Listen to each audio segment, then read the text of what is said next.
उजळाईवाडी विमानतळासाठी गडमुडशिंगीमधील शेकडो शेतकऱ्यांच्या मालकीच्या 64 एकर जमिनीचा भूसंपादन करण्याचा निर्णय सरकारनं घेतला आहे। सुरुवातीला 32 एकर जमिनीचं भूसंपादन महाराष्ट्र राज्य विमानतळ विकास समितीमार्फत करण्यात आलं, मात्र पुन्हा प्रशासनानं सक्तीचं भूसंपादन करण्याचा निर्णय घेतला।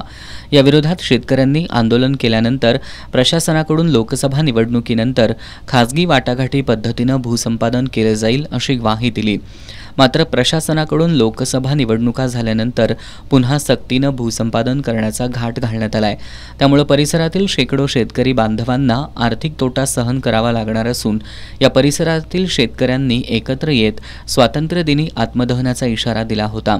मात्र पोलिसांनी परवानगी नाकारल्यामुळे त्यांनी आंदोलन स्थगित केलं होतं।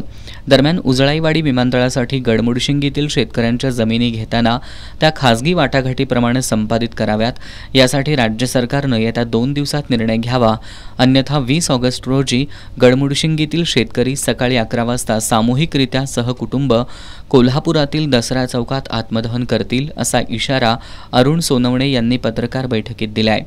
आमचा विमानतळाला विरोध नाही। कोल्हापुराचा विमानतळ अजून चांगला मोठा होऊ दे, सक्षम होऊ दे, कोल्हापुरात एअरबस सारखी मोठी विमानं उतरू देत, कार्गो हब होऊ दे, पण यासाठी शेतकऱ्याच्या गळ्याला देखील फास लावू नका। म्हणून मी उद्याच्या 19 तारखेपर्यंत आम्ही वाट बघणार आहोत। नाही जर 19 तारखेपर्यंत प्रशासनानं आमच्या या प्रश्नावर काही तोडगा नाही काढला तर उद्याच्या येणाऱ्या 20 तारखेला आम्ही 78 लोक, आज आम्ही या व्हिडिओ पण आम्ही तुम्हाला देत आहोत, 78 लोक आम्ही डबे घेऊन आज सगळ्या मुलाबाळांसकट शेतकरी लोक उभारलेले होतो। हे डबे फक्त आता रिकामे होते, उद्याच्या 20 तारखेला ते पेट्रोलनं भरलेले असतील आणि मी आत्मदहन केल्याशिवाय राहणार नाही। बैठकीला फिरोज शेख, विलास सोनुले, अनिल सोनुले, हाजी करीम अली शेख, ज्योतिराम पाटील यांच्यासह गडमुडशिंगी इथले शेतकरी उपस्थित होते।